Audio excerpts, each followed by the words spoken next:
This is the Detroit Sports Podcast Network.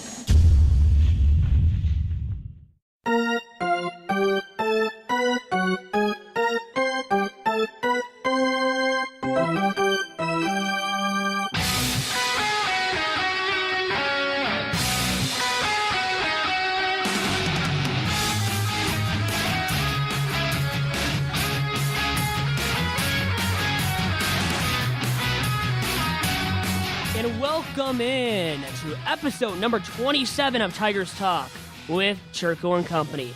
I am your host, yours truly, Vito Jerome Chirco, alongside the Doc from Doc and Jock, the one and only John Macaroon. John, what's going on today? Good afternoon, Vito. I'm looking forward to another episode of this fine podcast talking baseball. And man, you slammed this podcast with a bunch of great guests. Who's going to be on this very podcast this episode? Two big ones. Rashad Phillips, the all-time leading scorer in Detroit Mercy men's basketball history. Yes, that is Rashad Phillips. He'll be on today to talk the Supebowl and also the craze right now in Major League Baseball for players of opt-out clauses, receiving these opt-out clauses. What is his stance on that? We'll find out later in today's edition of the podcast. And also the second guest, Marlowe Alter of the Detroit Free Press. Currently an intern, he started off as a member of the Prep Sports crew alongside me, and now I'm the veteran-laden man on the Prep Sports crew at the Free Press. He was formerly. Very nice guy. He'll be on to talk about the Supebowl. How about Rich Dubee, part of the Dubee brothers, formerly of the Dubee brothers, and now, all kidding aside, the new pitching coach of the Detroit Tigers. He was there with the Phillies, his hometown ball club. He loves the Philadelphia Phillies. He'll talk about Dubee, his impact on the Tigers pitching staff coming up here in 2016. But first, to kick off today's edition of the podcast, Doc, I wanted to talk to you about this latest projection that was sent out by Fangraphs. And it has the Tigers pegged as an 82-win ball club. And always insightful, always a go-to website for many baseball analytical minds, just fans of the game in general. And I'm a fan, obviously, and like to check out this site very often, as does many other guys, my brother included. He loves Fangraphs. He's all about it, Doc. And right here in this projection, 2015, it has the records for each team in the AL Central, all these divisions, from the American League to the NL. And I'm going to start off and really just focus on today the AL Central, the division that the Tigers play in, where Fangraphs has the Tigers right now pegged as a second-place team, finishing with 82 wins on the season, behind the Cleveland Indians. Doc, your early thoughts on that right there, that projection made by Fangraphs. One game above 500, 82. Well, two games above, remember, but... Oh, this is 80. And two games behind the Indians. So 82 and 80 for the Tigers. 82 and, yeah, 82 and 80. Fangraphs. That's right. One win above 500. Oh, my gosh. Well, I can understand that coming off of last season. This team has a lot of question marks. Now, on paper, the Detroit Tigers baseball team looks solid. They look like they're going to be a strong offensive unit, but there are a lot of question marks in terms of how is the starting rotation going to look? How is that bullpen going to shake out? And I really do believe when you start doing projections, you have to take into account managerial experience. Brad Ausmus and his use of the ball club and how he's going to manage in-game is a question mark, and he has to improve in order for that record to get up there. And, wow, I'm pretty surprised. You said they have Cleveland at top of the division? Cleveland right now, I think they have 84 wins. They're getting a lot of respect because of the pitching led by Kluber, who's getting a lot of respect now after his performance in 2015. But, hey, I would say I have to respect that projection, 82 and 80. The Tigers have to go out there and prove me wrong. Kluber, as you mentioned, the ace of that pitching staff, wasn't great record-wise last year, but the Tribe underachieved. Now, this year, will they actually achieve to their standards for the full season? They kind of came on in the second half. They always seem to be that team that trickles upward, comes on in the second half of the season and has those hot streaks, but not consistently good enough to get it done and to finish atop the division, at least in recent memory. And now this upcoming season, well, the pitching staff, we know on paper right now, has gotten it done and can get it done going forward, as it's very young, led by Corey Kluber, as you mentioned, who won the Cy Young now 2 seasons ago in 2014, Doc. So I like him. I like Salazar. I like Carlos Carrasco. Underrated pitchers right there at the top of that Indians rotation.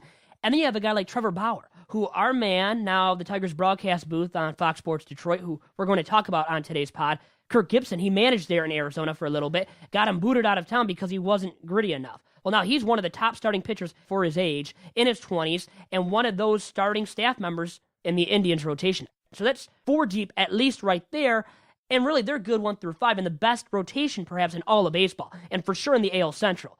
So that's why they're projected to finish atop the division. But Michael Brantley, their star hitting outfielder, well, he's going to be out to start the season with an injury. That's a big loss for the Indians in the middle of their lineup. So they got to recover from that, but they did add Rajai Davis, remember the former Tiger speedster, and they added Mike Napoli. Middle of the order impact kind of bat. Not great, not a Michael Brantley, but a good guy to be a stopgap solution, for the time being while Brantley's out. So I like that addition, and Davis is what he is. We know in his mid-30s, he's a speedster, not as much of that, obviously, going forward, but a guy that can get on base here and there, be a platoon guy that can play center and left and even right field, play the corner outfield spots too. So I like those additions for the Indians. I love their rotation, as we already noted. So for me, right now, I could see them finishing above 500, and if it's going to be that jam-packed in the division, well, yeah, 83, 84 wins, I could see it happening for the Tribe. But I believe the Tigers are that 82, 83 win team as well, as Fangraphs is projecting 82 and 80, so neck and neck in that division. And let me get to the other teams as well, finishing behind the Tigers as part of this projection made by Fangraphs. Third place here, Doc, the White Sox, who I like right now as well for the AL Central. But then the AL pennant winning, World Series winning Royals are fourth place. Where they were projected last year, they made it all the way to the Fall Classic and won it all, making their second straight appearance there and winning it in their second straight appearance to the World Series. So the Royals in fourth place now after winning it all last year. Kind of a low projection. Underwhelming there, but can the Royals can we say they might be underwhelming going into 2016? Doc, your thoughts? What do you think is the contributing factor? What were some of the key losses, or why do you think they are projected to finish fourth in your mind? Losing Cueto, big time. They don't have an ace of that pitching staff.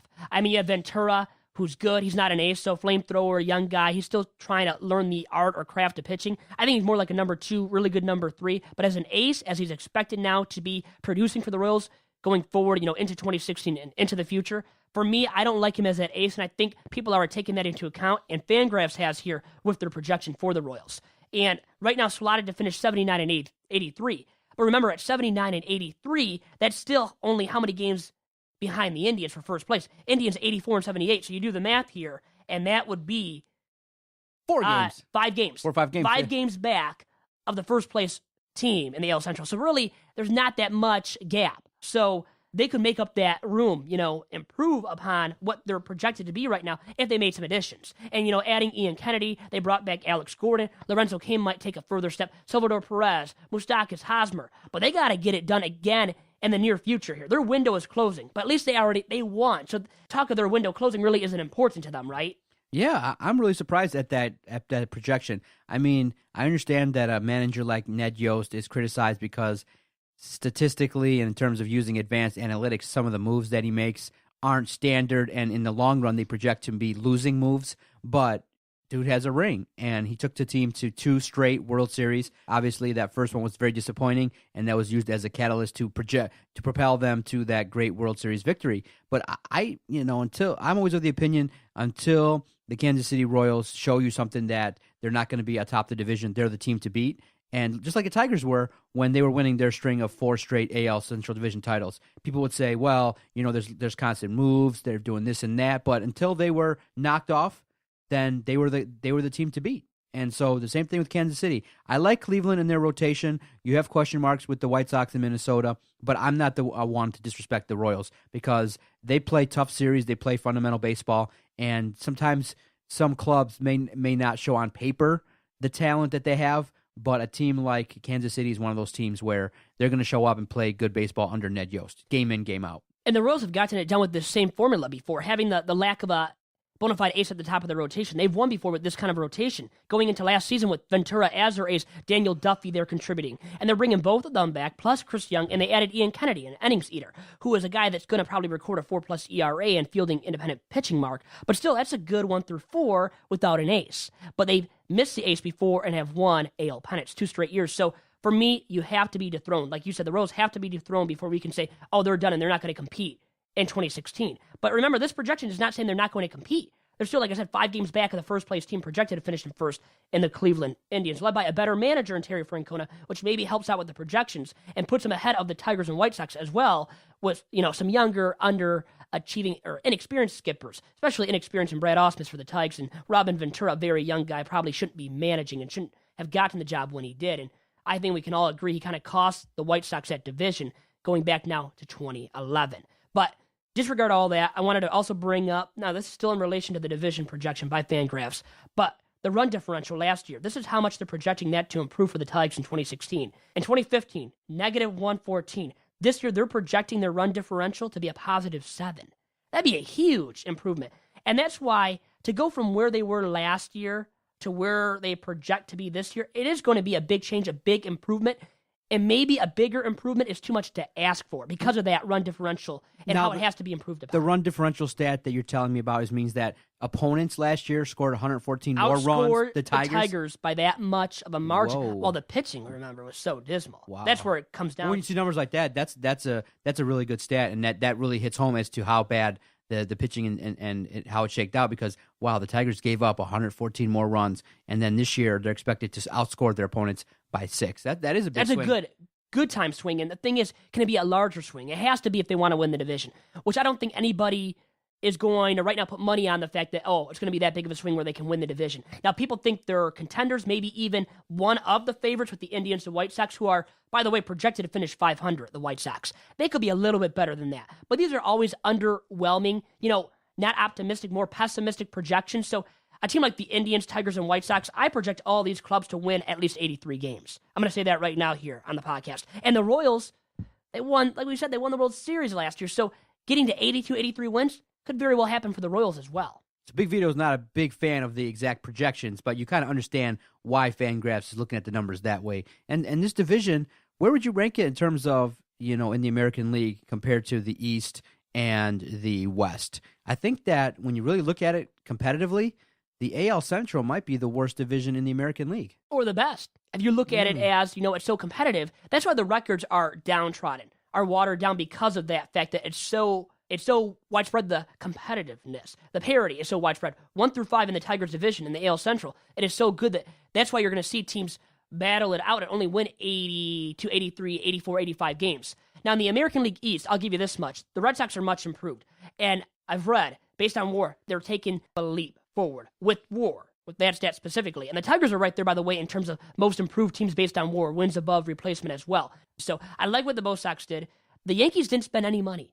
By the way, I have a stat here to point out here regarding teams that spent money and how much they spent in the offseason to date, as of February 1st specifically. Yankees spent the least amount of money. How about that stat? The Yankees of old would have never been the last team in spending money in any given offseason, Doc. Hey, now, the penny pinching. They're penny pinching Yankees now. Well, listen, when you put out that much money, when you have a payroll over $200 million each and every year, and you've given long-term commitments to guys, now they're getting older.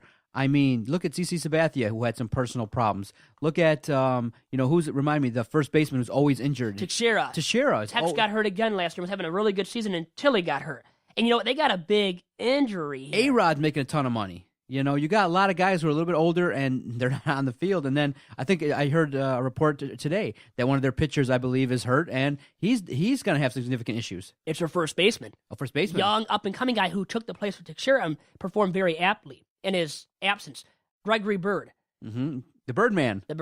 Remember him for the Yankees. Really good guy with pop at first base. They're missing him. Teixeira, if he gets hurt again, there's no safety blanket or, a safety valve to go to now in Gregory Bird. So now he's gone. The Yankees' projections might go down a little bit. See what happens, Vito, when you don't bring me an ice cap? I get all the positions wrong. I get all my facts wrong. Well, at least you knew somebody got hurt. I'll give you that much. You knew somebody got hurt.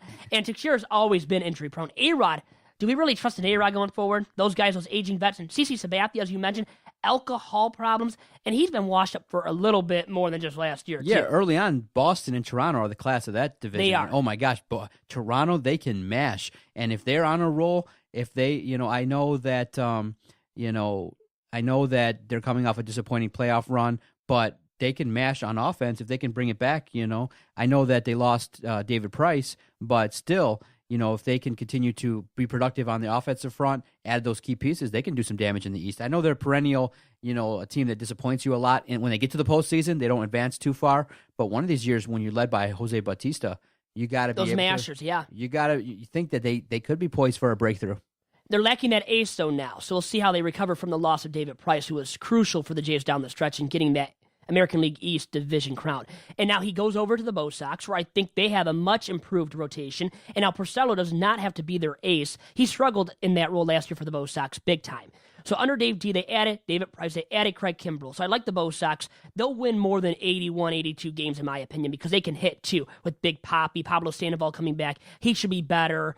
Some other guys should improve in that lineup and be better, more consistent producers as well. Dustin Pedroia, if he stays healthy. guys like that who should have an uptick in offensive production. And then you go over to the American League West, Doc, which I think is a very tough division, very competitive as well. And it might be the best one on paper in the American League this year, outside of the AL Central for me, because you have the Angels coming back and the Astros coming back. And the Rangers, remember, made that run in the second half, and now they have Cole Hamels for a full season. And you Darvish, you got Darvish specifically and Hamels at the top of your rotation, strikeout artists in their own regard and very good at getting it done. They can win 15-plus games each, and then they can hit. They can mash in that lineup. Adrian Beltre, maybe a future Hall of Famer. The once-beloved Detroit Tiger first baseman, Prince Fielder there, holding it down. So some big mashers in the middle of their order. And then some other guys coming from within their farm system to take over, making bigger steps now, going into 2016. So they have some youth and some guys that have gotten it done in the past offensively. So I like what they can bring to the table as well. And then the Astros, let me go over them really quick. Their rotation is perhaps the best in the American League West, what they can offer every single game. You have Dallas Keuchel. We know what he did in 2015. And then after him, you have Doug Fister, who was just recently added, Lance McCullers, Colin McHugh, young guys who can win ball games for you in that rotation 1 through 5. So for me, I like what the Stros can bring to the table rotation-wise. Hitting-wise, George Springer, Jose Altuve, the little guy that can do it all, the little man that can, as I like to call him there for the Astros. So they got the hitters, they got the rotation mates, they got the bullpen, which is good enough, and then the Halos, Garrett Richards leading the staff there. You have Jared Weaver still, really that veteran ace for the Halos. And they can hit. They got the best player in all of baseball, Mike Trout, and Albert Pujols. He's not damaged goods yet. So that's a very competitive division and very hard to pick right now at this point. But now, based on projections, by the way, Astros are projected to finish in first at 86 wins. The Mariners, very good offseason. I didn't even note them yet. So that's why it's so deep. They're projected to finish in second after disappointing big time last year under the leadership of Lloyd McClendon. And for them, 84 wins based on Fangraphs' projection. 82 for the Rangers. Only 500 baseball for the Halos. But that's how deep 1 through 5 that American League West is. And you got to believe the Athletics, who only won 68 games, are not going to win that few of games in 2016. They never finished that back-to-back seasons under the leadership of Billy Beane.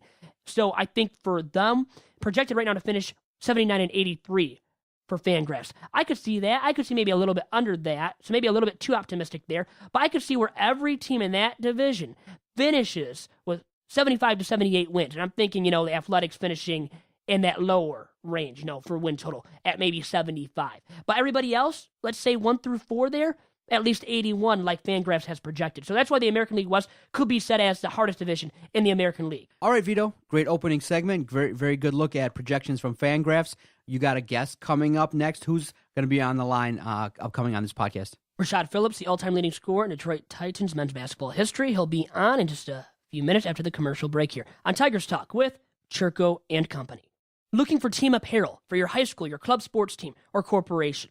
Look no further than Top Cat Sales, located on the east side of Main Street in downtown Royal Oak between 11 and 12 Mile. Through founder and former University of Michigan quarterback John Wangler's leadership, Top Cat Sales has developed a tradition of selling and distributing custom Adidas team apparel with the highest quality and the very best service. Get your organization, school, or club team all in with Adidas today by going to TopCatTeamSales.com. Once again, that is TopCatTeamSales.com. Also, remember to follow Top Cat Sales on Twitter at Team Top Cat.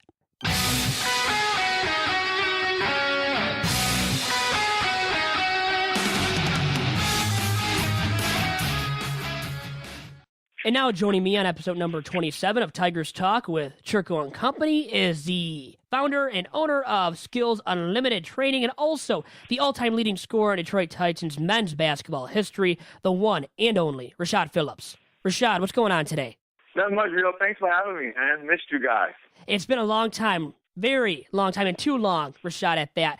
And I wanted to dive into, first and foremost, Blake Griffin. That story that broke last week about him punching out a member of the Clippers equipment staff and leaving him, Blake Griffin that is, with a broken hand, causing him now to miss 4 weeks of game action at the very least. Now, tell me, what did you think of the news when it broke?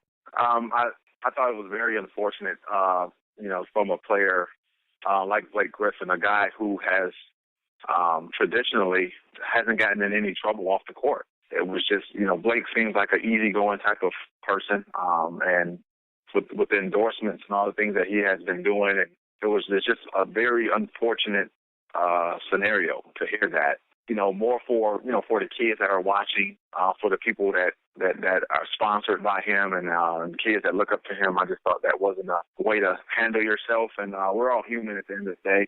I'm sure that he'll learn from this.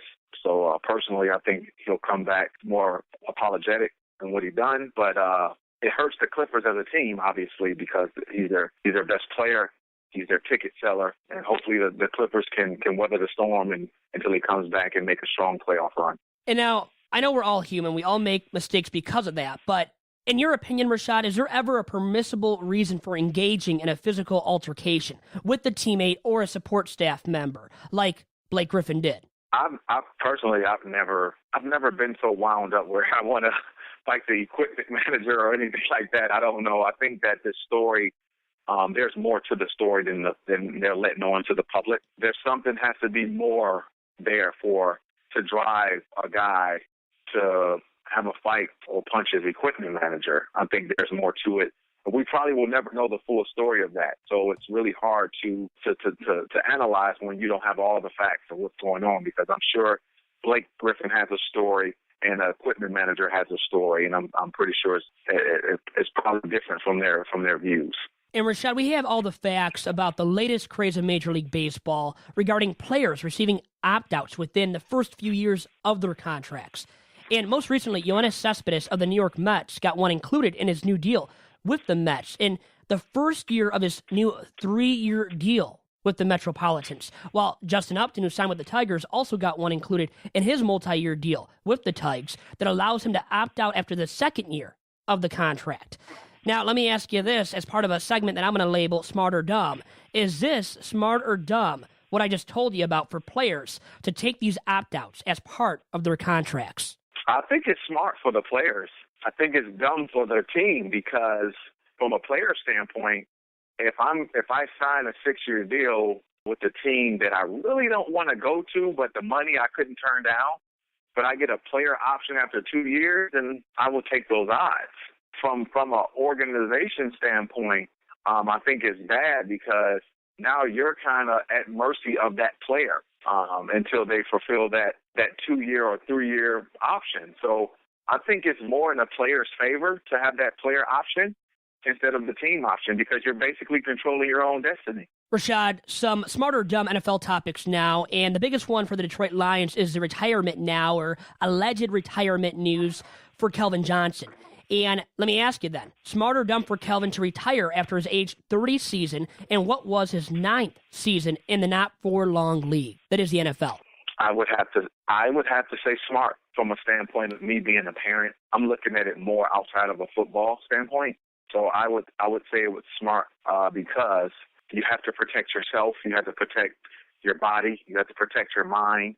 And I think Calvin Johnson sees a bigger picture in his life with his family. And also, to add, insult to injury, I mean, the Lions, the organization, have historically just not been good. It's kind of a place where players go and rot. And I just think Calvin Johnson doesn't want to be remembered as a player that's just sitting there on a bad team for his whole career. Do you think he's done for good, or could you see him coming out of retirement to play for a team like the Patriots to win that Super Bowl that he's never won, or even a playoff game that he's never won in his Lions career? I think a lot has to do with unfortunately, I think a lot has to do with the team that he's playing with. I don't think if he was playing with the Patriots or if he was playing with the Carolina Panthers or the Green Bay Packers that he would be retiring. I think a lot has to do with the fact that I think the Lions have made the playoffs 1 or 2 times in the last 2 years. He's been part of a 0-16 team. I just think that it's so much wear and tear on his body that I just think his hand was kind of forced, because I don't think Calvin Johnson's the type of guy that would demand a trade. So I think this is his way of demanding a trade by not demanding a trade. Too much losing for him to take, in so many words. And you know what? Let's talk about now 2 winning teams in the Super Bowl here, in the Panthers and the Broncos. And here's a Super Bowl rendition of Smart or Dumb, and wanted to get your take on this one here. Is it smart or dumb, Rashad, for people to believe that the Denver Broncos and their league-leading defense is going to shut down the season's clear-cut most valuable player in Carolina Panthers quarterback, Cam Newton, in Super Bowl 50? I would say it's dumb. for the fact that Cam Newton he's been torching the NFL the whole season, him and his offense. And I just think that the Broncos defense hasn't seen a guy of that caliber with that technique, with those intangibles, a guy that can beat you in the pocket. He can beat you with his feet. He has tremendous size, and the offense is geared around him. So it's going to be very hard to stop a guy like Cam Newton. I mean, even though I think Denver has the personnel to attempt it, but it's just going to be hard, and those linebackers are going to have to stay in their gap and be very disciplined to stop a guy like Cam Newton because he's so good on improvising the play. So staying on the topic of Cam Newton, smart or dumb for people to criticize Cam for his touchdown celebrations and most notably his self-created dabbing? I think it's dumb. I think that Cam Newton embodies the game of football, and I think that what he's doing is he's showing kids to have fun within the game. And historically, the NFL has always had touchdown dancers and all that. He's not the first, and he won't be the last. I just think that when you're winning and you're doing it with a smile on your face, sometimes I don't think it rubs people the right way, especially when he's doing it with his own dance and his, he has so many people following his steps right now. So all eyes are on him, and I don't think everybody likes that. So, Rashad, I'm putting you on the hot seat here. Who prevails in Super Bowl 50, Carolina or Denver? And give me a final score as well. 35-21 Carolina. Okay, so now why? Give me your explanation for why Carolina wins by that margin. I think the defense forced Peyton Manning to throw 3 interceptions. I just don't think that Peyton's going to have to win this game. His last game, he didn't have to win it. He just had to manage it. But against Carolina, you're not going to be able to manage against Carolina. You're going to have to try to make plays to beat that defense. And I think that they're just too good, and they're going to force Peyton to throw. I think Peyton will throw 2 touchdown passes, but I think he's going to throw 3 interceptions as well. So I think the defense is going to be too tough on Peyton. They're going to force him out of the pocket, and that's going to make him very uncomfortable. So I think Carolina prevails. So, Rashad, before I let you go, let me get in a plug for you here, something that I wanted to hear about, and it's your new training DVD. Tell me about that and tell my listeners about it, too, here. Well, my training DVD just came out. It's a 5-disc collection, and what I wanted to do was, show the world the fundamentals, a real tutorial on how to play the game the right way in a fun way.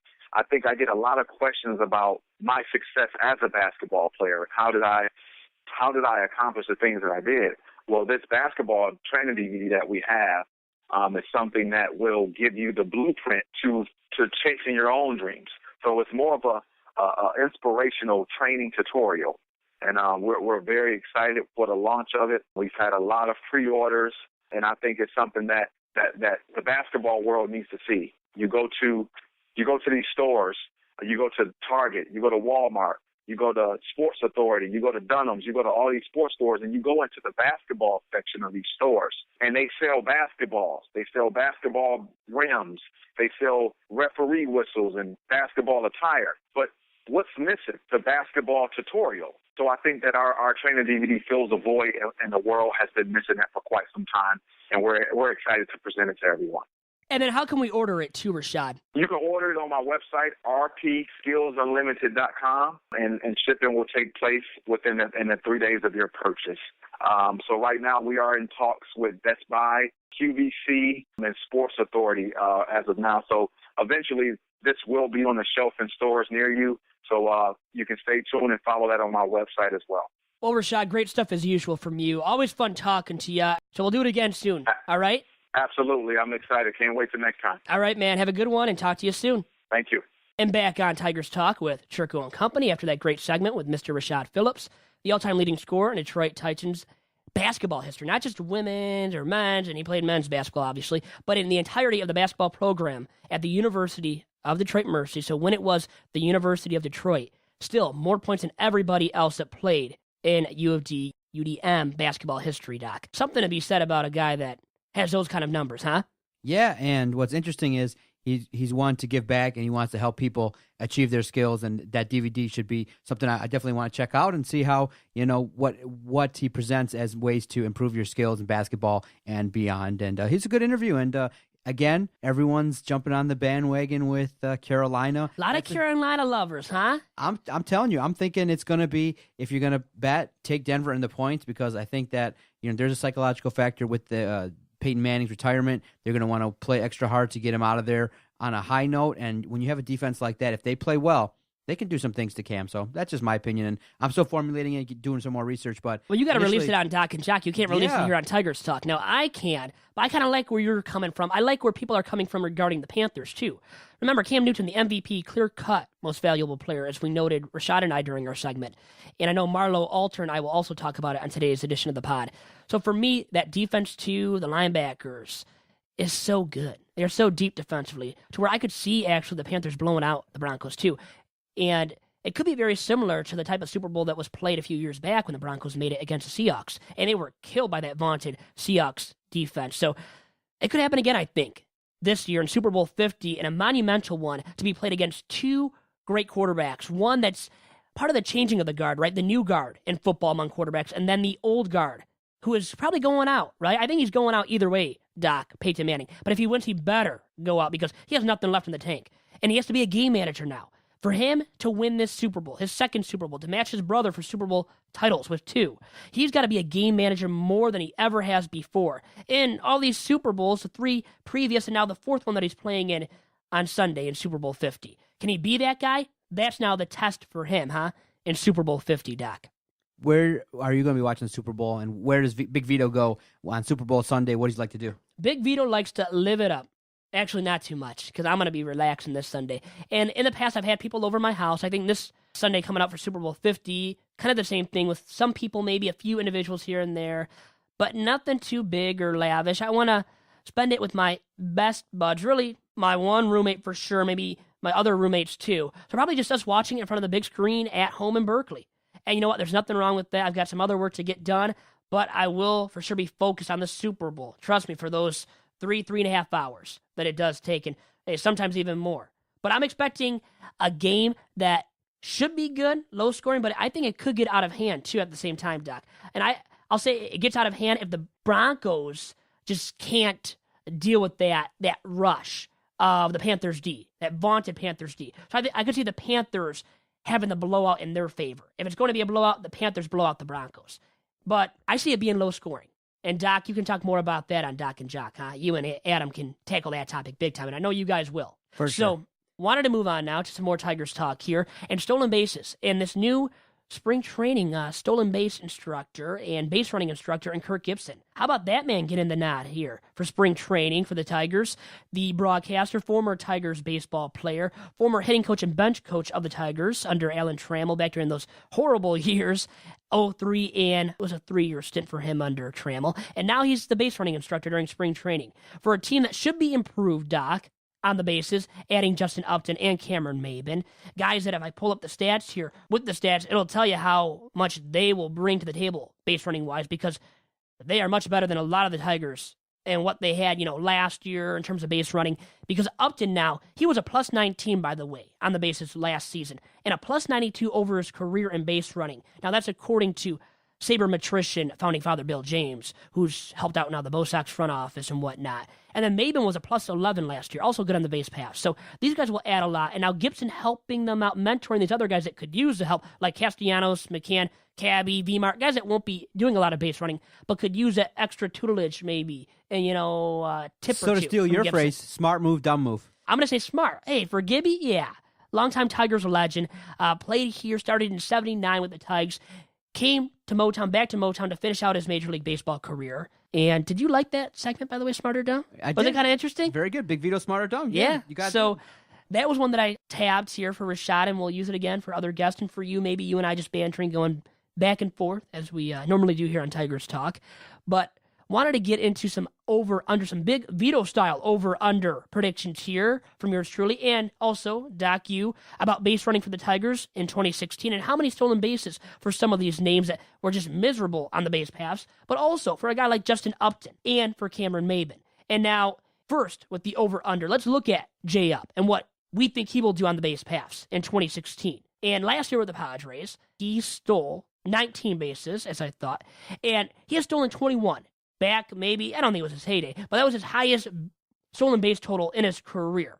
And he's also eclipsed 20 one other time, or got into that 20 stolen base threshold once. In 2009, the 21 stolen bases came in 2011 during a great season for him when the D-backs made the playoffs too, won the NL West and made the playoffs. So he was great that year, stole 21, stole 19 last year with the Pods, over under 20 stolen bases for Upton now in 2016, in his first year with the Tigers. I'm going to say under. I think it's going to be between 15 and 20. I think, the first year it's going to be a little bit difficult, Comerica Park. I just think that the first year is going to be an adjustment year, and there's going to be some situations where he might get, as a year older, you might just get a step slower, and I'm not sure they're going to want him to be running, because when you run with your superstars, there's always a chance for injury, hamstring, things like that. So I think they're going to try to limit him early, use him for what we need him for, the big bat. But he'll have a chance to, get on those base pads, but I think around 15, 18 stolen bases. I agree, under 20 right now, and I think in that range, I agree with you, Doc, wholeheartedly. And I have to. You're the podfather. But I am actually for the right reasons, too, because I believe that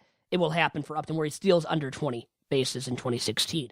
Now, Cameron Maybin, another addition, outfield addition for the Tigers from this offseason. Now, going into this season as a guy that has stolen 40 bases at one point in 2011 with the Padres. Now, before that, he played sparingly with the Marlins. In his first year with the Pods, it was when he stole 40 bases in 26 and 2012. And then you dive into his recent past, you'll see that in Atlanta last year, he stole 23. So 40, his highest, 23 last year. What do you think about now Cameron Maybin? Over or under 25 stolen bases in 2016? Ooh, 25. What an interesting number. I'm going to say under, again, with that range, a little bit between 20 and 25. I don't know how often they're going to, try to continue to, I know that they're going to, work with Kirk Gibson to be a better base running team, but right now, until I see what the team looks like and how often they're going to run, I just, the catchers out there are really doing a good job, too, getting the ball down there, zipping it. A lot of pitchers don't have those long motions. There's a few pitchers out there that you can take advantage of and you can run on, but not too many. So I don't know. I understand the guy like Rajay Davis had success last year, and you can pull it up. Tell me how many did he steal last year? But I just think a guy like Cameron Maybin probably will have some steals, but not 25. I'm going to say over it, actually. I'm going to go above it because I think they'll utilize him for that talent, which is his base running ability. And I think Gibson now mentoring him a little bit, he can be there to mentor him whenever now, as a broadcaster for Fox Sports Detroit this season for the Tigers. So I think his help, Ausmus, maybe emphasizing it even more than last year. And a guy that has already stolen, like I said, 23 last year. He's stolen 26, 40 bases. He's not going to steal 40. The Tigers don't run the bases that frequently or that efficiently. But maybe can do it more efficiently than other base runners on the Tigers roster from this year, going into this season and past years. So for me, I think he'll get 25 at least, and I think he'll eclipse actually that 25 stolen base threshold. That's my prediction and my over-under prediction for Cameron Maybin and stolen bases for him in 2016. Now, some other guys, some lesser-known, base-running guys, and I wanted to talk about them as well and get your over-under prediction for those guys, Doc. So we'll do that here, too, on Tigers Talk. Once again, episode number 27. And some guys that were just miserable last year on the base paths. Guys that are, not really fleet of foot. James McCann being one of them at catcher, minus 28 bases gained in his first full year there with the Tigers in 2015. Castellanos, minus 25 on the base paths. Iglesias, a fast guy, minus 23, which should be a lot better on the base paths. Cabby, we know, is bad, minus 22. Vmart, as bad, minus 22. But Iglesias, a minus 23 on the base paths. That is bad for a guy who's still very young. And then you even look at Ian Kinsler, who accumulated, or has been plus 212 on the bases over his career. So he's been very good at stealing bases and being an efficient base runner.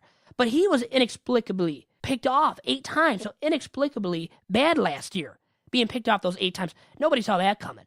And then also thrown out on the bases 6 other times. So 14 times he was thrown out trying to reach another base, Ian Kinsler was. This guy who was very efficient prior to last season on the base paths. As I said, plus 212 in bases gained. So let's talk about those guys now and get the over-under for them in terms of stolen bases. And I want to go to Kinsler first, a guy that, like I said, has had that prowess for stealing bases in the past. Kinsler last year stole only 10 bases.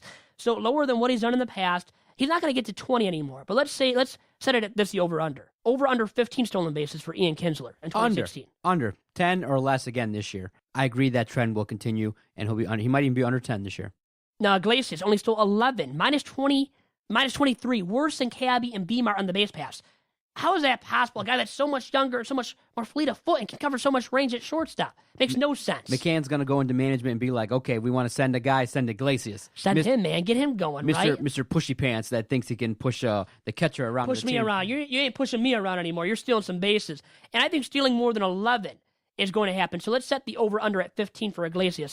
Over. He'll be the guy that's going to be the workhorse. Every time he's on base, he's the guy that we are counting on as well in the lower half of the lineup to potentially, carry that part, because the top half is going to be great. If Iglesias in the 8th, 7th, 8th, 9th, probably 8, 9, yeah. Then you're going to have to send him and let the top of the order guys clean him up. So send Iglesias, he'll be the workhorse. Now, a former bottom of the order guy who also hit at the top here and there at Rashad Davis, as you mentioned already. He stole 18 last year. I think Iglesias can steal 18 this season. Now, that might be a bold prediction a little bit to expect him to steal that many after only stealing 11, but think about it. That's an uptick in production of 7 stolen bases only at the same time. So I think, with that being said, Iglesias can steal that much. So over 15 in my over-under prediction for Iglesias.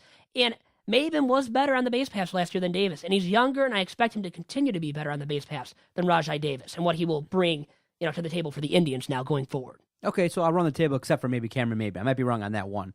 Everything else, I'm pretty satisfied with my over-under predictions. Okay, and now one other guy, Anthony Gose, who can steal some bases himself, stole 23, the most on the Tigers roster in 2015. Over-under 25 now for Gose. Oh, under. I like these guys if they're going to be, on the base. First of all, in order to steal bases, you have to get on the bases. And all these guys you're talking about are 250 hitters. So they're going to have to do better of getting walks. They're going to have to force themselves on base. I know a lot of guys on the Tigers are hit or miss. And the only guy you can count on to hit 300 is going to be Miguel. Maybe Iglesias, who's going to try to get back up over that career mark of 300. But a lot of these guys are between 250 and 280 hitters. So you're going to have to do a lot to get on base.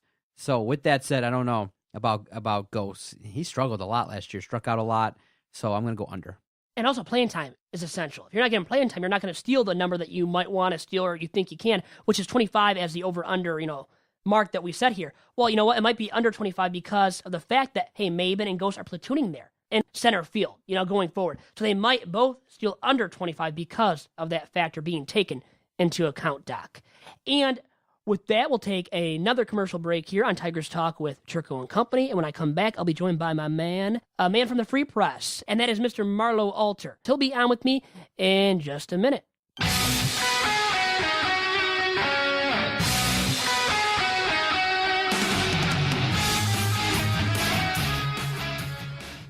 And now joining me on Tigers Talk with Chirco and Company is Mr. Marlowe Alter, copy editor and web editor for the Detroit Free Press Sports. Marlowe, what's going on today?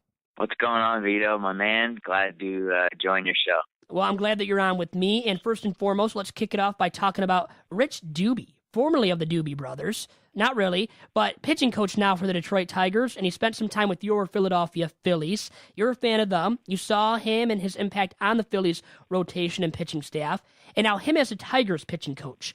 What kind of influence do you think he'll have on the Tigers pitching staff in 2016 and going forward as well? Well, first and foremost, just kind of on his background, he's the Phillies pitching coach from 2005 to 2013, so he oversaw the championship in 2008.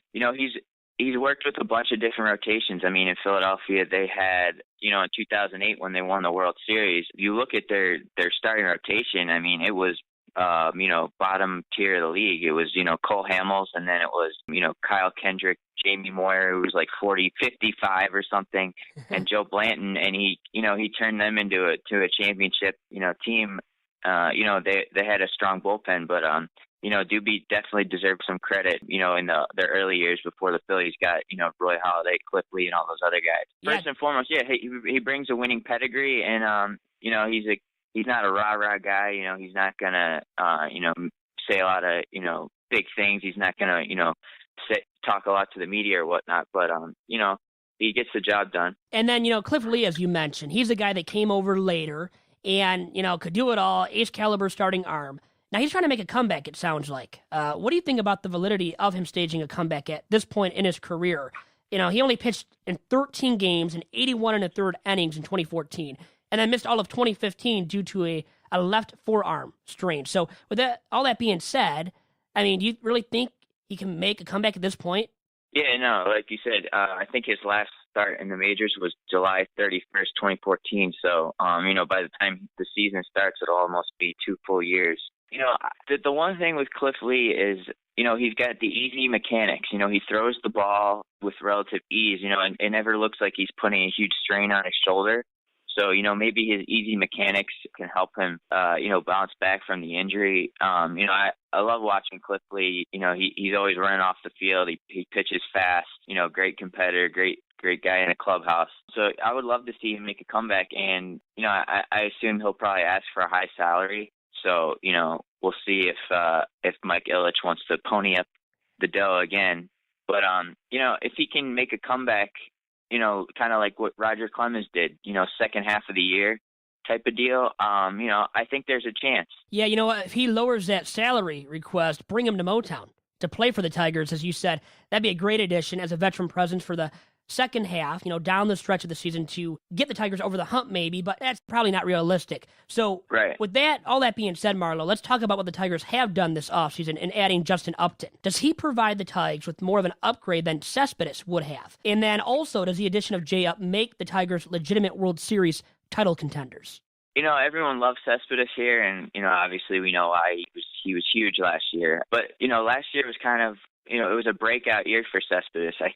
I'm not sure you're ever going to see him put up those type of numbers, the 35 homers, almost batting 300. He's more of a lower batting average, lower on base guy, whereas Upton, has been pretty consistent throughout his career, getting on base, solid average, doubles, home run power. And, he's always been the key guy on the Arizona teams, the Padres, Atlanta. He was always, their number 3 hitter, basically. And on the Tigers, he'll have plenty of protection, obviously, with Miggy, V-Mart, JD, Kinsler, on and on and on. So I think he fits in really well. He might not have the arm that Cespedes does. I don't think anyone does. But, I thought that was a really nice addition. And as far as, making them World Series contenders, I'm a bit leery on that because, I'm worried about the age of a lot of the guys on the Tigers, and the injury history makes me a little leery to kind of elevate them to that status. But if they can stay healthy for the most part, I think they'll have a chance to get in. And in baseball, that's all you really need. So is it smart or dumb right now to say that the Tigers are the American League Central favorites, so? I'm the kind of guy who likes to go with, the team from last year, and, that's the Royals. I think they brought back Alex Gordon. I think they got most of their pieces back. They're still pretty young. I think the Tigers definitely, will challenge them more this year, but I wouldn't make them the favorite over the, defending champions as of yet. Better dethrone the Royals first before anything can be said about the Tigers being American League Central favorites. That's pretty much what it is. For sure, yeah. But, in baseball, it's different from, the NBA or anything, where you have a star player, you're basically, you're pretty much guaranteed a spot at the top, in the playoffs or whatever. And, the best teams usually win in the NBA because, the stars have more impact. There's only 5 guys on the court. Whereas, baseball, we see it all the time. A team sneaks into the playoffs, with 85, 86 wins, and it's a 5-7 game series. Anyone can get hot. Yeah, it's about getting hot at the right time, where I think you see in the NBA the top seeds, as you were saying, get into the conference finals at least. And your Sixers won't be doing that anytime soon, but we're not going to talk about them right now. Sorry about that, Marlowe. So hopefully I didn't hurt your feelings, because I wanted to talk about the Super Bowl as well with you. And that's the big game coming up this Sunday, Super Bowl 50. Monumental, obviously, in so many ways. You have 2 great quarterbacks, one of the past in Peyton Manning, one of the new guard in Cam Newton. And with all that being said, I just want this plain and simple, your Super Bowl prediction. I think the Panthers are favored by 5.5 right now, and they deserve it. The one thing I would say is that the Panthers cornerbacks, besides Josh Norman, they got Cortland Finnegan, who's 30-something. He's been around forever. And I think they got McLean. So they got two guys who are kind of suspect. And the Broncos, they got receiving depth. They got Demaryius Thomas and Emmanuel Sanders. So they got some receiving threats to attack the Panthers secondary. And the Thomas Davis injury, the broken arm, we'll see if he can make a ridiculous Terrell Owens type of Super Bowl comeback here. But he would be a big loss for the Panthers defense right in the middle as well. So with that being said, I still got to go with the Panthers. Cam Newton is as hot as any quarterback has been in a while, and they're strong on the offensive line and defensive line. So I got to take the Panthers, but I think if the Broncos, can give Peyton Manning some time, I think he can do some damage against that secondary. Hey, Marlowe, thank you very much for all the time, man. All right, and I'll talk to you again soon. All right, sounds good, Vito. Thanks. Thank you. You have a good one. And adios to everybody listening in to Tigers Talk with Chirco and Company. It was a fun-filled edition. A lot of guests. We had two guests, specifically Rashad Phillips came on, Detroit Titans all-time leading scorer. Marlowe Alter, love that first name, Doc. He was on with us as well from the Detroit Free Press. And Doc, always here, always insightful and bringing something to the table. Doc, thanks to you and to DetroitSportsNation.com for hosting this, and to the Detroit Sports Podcast Network, which this podcast is always hosted under the umbrella of. With that, enjoy the Super Bowl, and I'll talk to you again next week for episode number 28.